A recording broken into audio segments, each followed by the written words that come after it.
You're listening to an Airwave Media Podcast.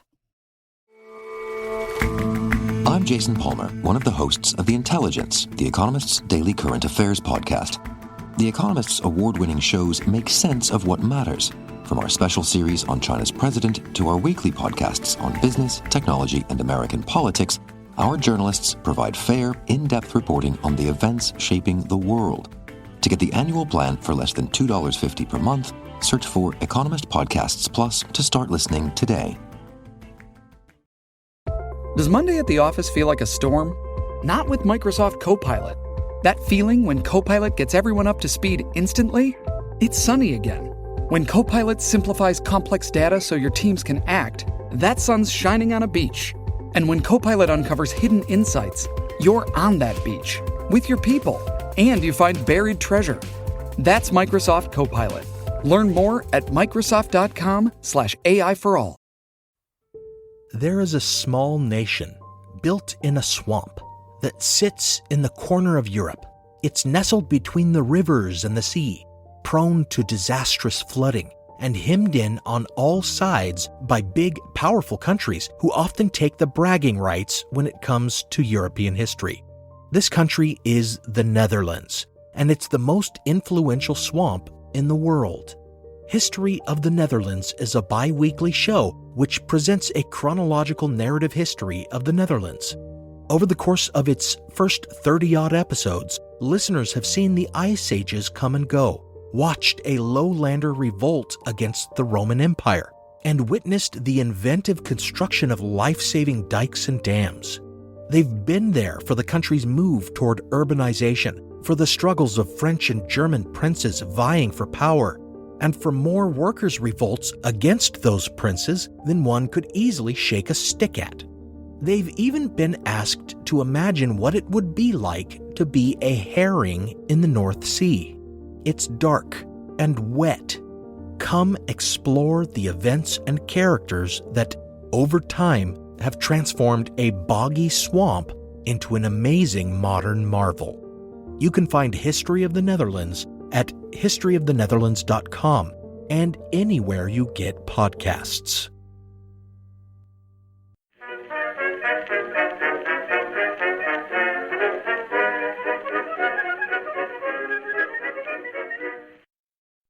Hello everyone and welcome to History of the Second World War, Episode 36, The Spanish Civil War Part 1, The Second Republic. This week, a big thank you goes out to Kurt and Myron for choosing to support this podcast on Patreon, where they get access to special ad-free versions of all of these episodes, plus special Patreon-only episodes released once a month. If that sounds interesting to you, head on over to historyofthesecondworldwar.com/members to find out more information. The Spanish Civil War can be a deceptively complicated topic. On the surface, it can at times seem simple. A nationalist right-wing supported military coup attempt was launched. It initially partially failed. Those that supported the coup then came into conflict with the official government of the Republic, led by a coalition of socialists and Republicans. A civil war then developed, and the nationalists under General Franco were victorious. Of course, such a simple summary hides layers upon layers of details, many of which are incredibly important. The Civil War was a culmination of years and decades of political unrest in Spain, as several different groups had their own visions for the future of Spain, views that were largely incompatible. On one side, you had the nationalist right-wing military group with the support of authoritarians and the Catholic Church, a coalition which would eventually be led by General Francisco Franco. On the other, there was a loose coalition of Republicans, socialists, communists, and anarchists, all of which united due to the situation in which they found themselves in, but there were still deep ideological rifts between them. On a world stage, the conflict in Spain became not just about the future of Spain, but also the future of the various political ideologies that were represented in the conflict. Most of the dominant political movements of the day were represented: fascism, communism, anarchism, socialism, authoritarianism, to just name the larger groups. With all of those groups represented, those who held similar beliefs in other nations reacted as if they themselves were also under attack. This resulted in thousands of foreigners, mostly communists, traveling to Spain to fight for what they felt was the future of their beliefs. The danger when discussing the conflict is in losing the fact that while there was an international presence within the various armies, while other nations would both directly and indirectly participate in the fighting, and while the war in Spain would garner international attention, it was a war for the future of Spain, primarily fought by Spaniards.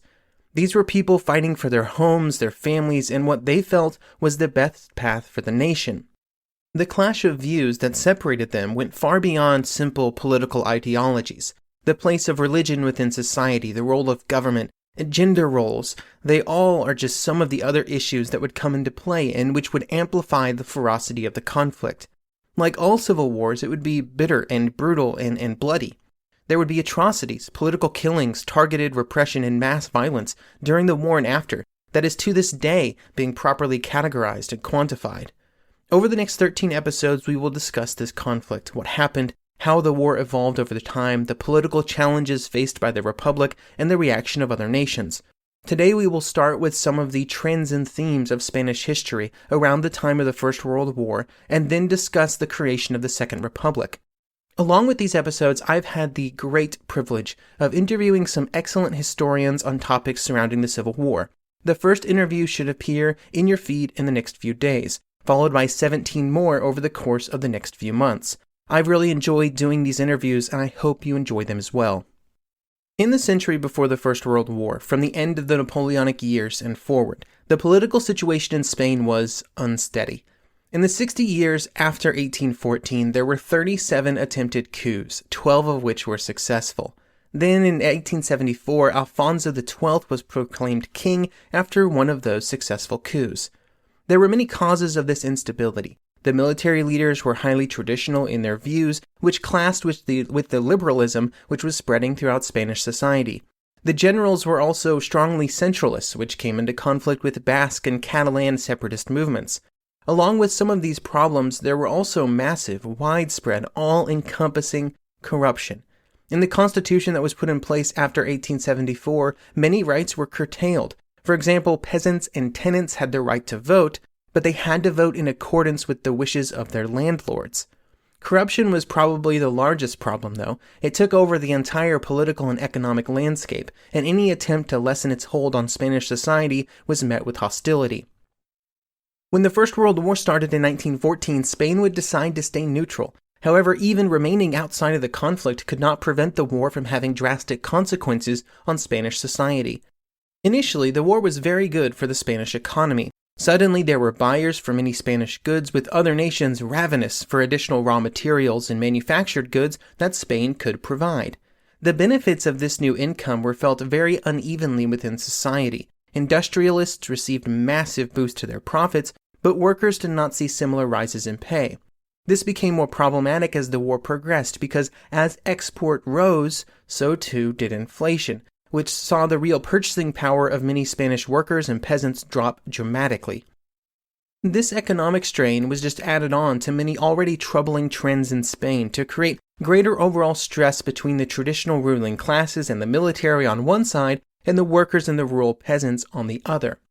These tensions would again escalate when news began to arrive in Spain of foreign worker revolutions, like the ones in Russia and then Germany. In the immediate post-war years, many Spanish leftists looked to Russia for inspiration and believed that it was time for a Spanish revolution as well. While a true revolution would not occur at this point, there would be many worker revolts and uprisings during this period. Worker actions would be seen in both the urban and rural settings, with all instances met with violent repression from the government. These were just a symptom of the overall level of unemployment and poverty that was afflicting Spanish society, and which the Spanish government had no real solution for. For many years, the goal of many Spanish military officers was to see service in Morocco, where colonial conflict happened somewhat frequently, and in general, a soldier's life was far more interesting than back in Spain. This trend of the best, brightest, and most importantly, most ambitious officers going to Morocco would create a specific type of exceptionalism among those who served in the theater. In Spain, they were seen as the military elite, which just made it more unexpected when news of the Battle of Anual arrived. The battle, or the disaster of Anual, as it's sometimes called, would occur on July 20th, 1921. as part of a long conflict between Spain and the Berber tribesmen of the Rif region of Morocco. During the battle, General Silvestre and around 20,000 Spanish-led men, many of which were raw conscripts, were attacked by a far smaller group of tribesmen and forced to retreat. The retreat, due to a lack of planning, supplies, poor leadership, and the overall inexperience of many of the men, turned into a rout and then turned into a massacre. More than 13,000 men were killed or captured, a true disaster. Back in Spain, this caused a political crisis as the blame fell not just on the military but also on the government and all of its policies. This was just one of many problems for the government, problems that would eventually lead in 1923 to yet another coup. On September 13, 1923, General Miguel Primo de Rivera, the Captain General of Catalonia, would announce that he was now dictator of Spain, although he was retaining King Alfonso XIII as head of state. The Primo dictatorship was initially welcomed by many within Spain, especially the industrialists and others kind of in the upper half of Spanish society.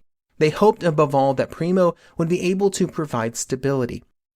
For workers and peasants, Primo had a generally patriarchal view. He sympathized with their problems, but was really unable to work towards real solutions to their problems, as would rapidly become apparent. Any solution that had any hope of being successful was far too radical for Primo, and especially too radical for the economic leaders upon whose support he depended. Primo made some moves to try and bridge the gap between workers and industrialists after 1926, like when he brought in Francisco Largo Caballero into the government. Caballero was the secretary of the Union General de Trabajadores, the largest Spanish trade union, and is a name that you'll be hearing a lot in the coming episodes. The decision to collaborate with the Primo dictatorship was controversial within the Spanish Socialist Party, with other socialists and the anarchists believing that collaboration represented almost a betrayal of their ideals, especially at a time when worker organizations were facing repression of both their organizations and their publications. While Primo would try to reach out to the workers as he tried to fix the problems that he saw in Spanish society, and as his solutions continued to not work, he pushed harder to enforce what he saw as good decisions. This would push the workers away, even those that might have been inclined to support the government after his very public outreach attempts, like bringing in Caballero. His solutions would often push away the industrialists that had supported him as well, due to his growing control over the relations between those business owners and the unions. He would attempt to put in place policies that he believed would help solve some of the problems, like a large public works program to reduce unemployment. However, when he tried to introduce taxes to pay for this program, business leaders resisted. And then when he tried to use other methods to raise the funds, it just led to inflation, causing further hardships for those that the program was designed to help. In August 1930, Indalecio Prieto, one of the leading union leaders, and other socialists and unionists would begin to actively conspire against the Primo government. On August 27th at San Sebastian, this was formalized with support from a diverse set of leftist leaders and groups. Then in December, the UGT called a general strike, and the Confederación Nacional de Trabajo, or CNT, the leading anarcho-syndicalist organization, did not oppose this decision. A revolutionary committee was created, but all the members were quickly arrested by government troops under the command of General Emilio Mola. While the response was successful in halting any possible revolution at that moment, it did not stop further strikes and worker actions from taking place during December and January. The erosion of support from both sides would eventually force Primo to resign in January 1931. In retrospect, it seems that Primo thought he was trying to solve problems, but he was unable to fully reconcile his desire to fix these problems with how fundamentally broken Spanish society and the economy were during this period. There probably was not a workable solution to some of these problems that Primo could have put in place without alienating a good portion of Spanish society. And of course, he was, also a military dictator, which meant that there were already many groups who were not willing to work with him for what I would say are good reasons. After Primo's departure, there were two other prime ministers, both military officers, and both would serve for only short periods of time.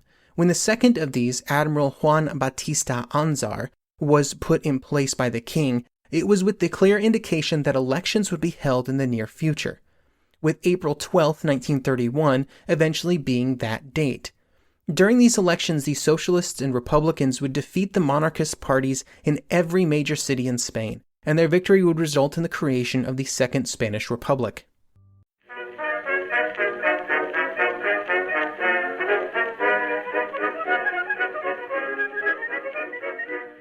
Some of us love history. Others used to or never did because history was presented as nothing but the rote memorization of names, dates, and facts. Basically, the story got left out, and that made history kind of suck. My name is Greg Jackson. I'm a university professor with a PhD in history, and bringing history to life is my passion. That's why I created my podcast, History That Doesn't Suck.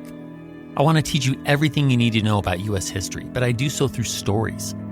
Let me tell you about George Washington begging his men not to mutiny against Congress, Clara Barton saving Union soldiers amid enemy fire, enslaved Frederick Douglass risking his life for liberty, and about so many other figures as their real experiences make industrialization, social movements, and even congressional debates and tax policy come to life. Subscribe to History That Doesn't Suck today, and join me, Professor Greg Jackson, every other week for a new episode, where I'd like to tell you a story.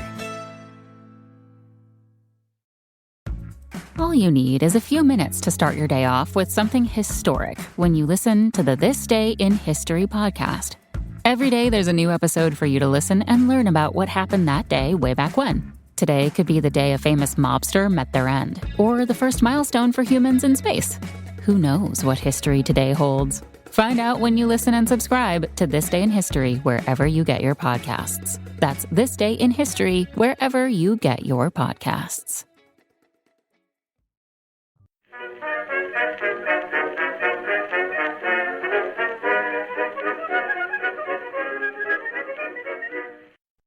The Second Republic would be proclaimed on April 14, 1931. It was formed around a provisional government which was based on the Revolutionary Committee led by Nikito Zamora. The Cortes was called into session and work began on a constitution for the new government. There were a huge number of problems that the new government had to try and work through as soon as it was created. And just because a new republic had been created and it was led by a different group of people, all of the problems that had been afflicting Spain did not immediately evaporate. The economic problems caused by unemployment, inflation, and massive public debts that were racked up during the Primo dictatorship were still problems. The question of Catalan and Basque nationalism was also not resolved. Added on to this, there were new problems, like the relationship between the new republic and the Spanish military, and between the republic and the Catholic Church that had to be worked through. There were many different paths that could have been taken to try and solve these and many other problems, and we will just look at two specific issues: land reform and religious reform. On the land reform front, there were many questions around both how Spanish land was used and then also the relationship between landowners, tenants, and rural laborers. During the early summer months of 1931, some of these were addressed by government decrees while the Constitution was still being written. For example, a decree made it far more challenging for landowners to expel tenants from their property. An Institute of Agrarian Reform was also put in place to try and construct and manage a program to try and find a long-term solution to some of these problems. Land reform would also be an important piece of the new Constitution, which was voted on in the Cortes in early December. One of the pieces of that Constitution, Article 44, allowed for the government to expropriate land if it was done in the national interest. This type of action, seizing private property to be redistributed by the government, was heavily supported by the socialists and other groups on the left, but it was a huge concern for those on the right. Even many of the groups in the center of politics in Spain were concerned about the government having such powers, even if it was required for any sort of agrarian reform to be actually implemented. The large landowners that were most at risk for these seizures were not the only ones concerned with the new constitution. Articles 26 and 27 dealt with the position of religion within Spanish society. For example, religious orders could be banned, and state subsidies that had previously been provided to the Catholic Church would be removed. A history of the Catholic Church in Spain and the role that it played within society is beyond the scope of this podcast. However, the Second Republic was one of, if not the, first government in Spain to so strongly question the role that the Catholic Church was playing in Spanish society. Previous administrations had not really questioned the idea, even though by the 1930s church attendance was very low, with less than 20% of Spanish citizens actually attending Mass on a regular basis. Even as those numbers dropped, the Catholic Church had still very closely tied itself to the government, but the new constitution would end that relationship. All of these efforts and changes meant that by the end of 1931, there were many very powerful groups within Spain that were lining up against the new government: the church, the army, large landowners, industrialists, and many others, and they would develop a plan to try and bring Spain back under their control. 1933 would be a decisive year for the new government. It would be led by Manuel Azaña, and he would be faced by many problems throughout the year, including revolts and violence throughout the country. Along with this, it would be in 1933 that political resistance to the government would reach its peak, as the various groups in Spain that did not agree with the government's leftist policies would begin to form coalitions that would prove to be very politically potent. As early as March, a coalition of right-wing Catholic groups would begin working together, and other coalition parties would be created during the spring and summer, and then in the autumn, the Union of the Right would incorporate all of the major parties on the right into one unit. While the right was becoming more organized and united, at least temporarily, on the left, the exact opposite would happen. The traditional rivalries on the left, which would prove to be so problematic throughout the entire life of the Second Republic, would mean that the left went into the next set of elections divided. The communists, socialists, Republicans, and anarchists were simply unable to move past their differences. In September, Azaña would resign, and it would prove impossible to form a new government. Elections were then set for November 19, 1933, and the results were a victory for the center and the right, and the most seats would be held by the Partido Republicano Radical, or the Radical Republican Party. Alejandro Lerroux would become prime minister, but he and his party wanted to create a government without involving the socialists, which meant reaching out to the parties on the right. They agreed, but in exchange for their support in the Cortes, they attached conditions, which involved several changes, including outright reversals of some of the reforms put in place by the previous government. On the left, the electoral defeat would start a process which would continue until the Civil War, whereby there was a trend away from the more moderate socialist parties and towards more radical groups. This included not just a shift away from more moderate socialist beliefs that were more likely to work with other parties, but also a much greater support for a true revolution. With the shift towards more radical political groups, there was also growing support for more radical actions. Most of this radicalism would crystallize around the Partido Socialista Obrero Español, or the PSOE, or the Spanish Socialist Workers' Party, which was at that time led by, among others, Caballero. Caballero was pushing for more radical movements, which would include strikes and other violent worker actions against the wishes and advice of many more moderate socialist leaders. Those other leaders felt that the time was not right for such a move, and that any open and blatant action would accomplish very little, or at least very little more than just a government crackdown and a suppression of the socialist movement. Even with others counseling for caution, Caballero and others began preparations for a revolutionary general strike, and on October 5, 1934, the nationwide strike was declared. Two things rapidly became apparent about this act.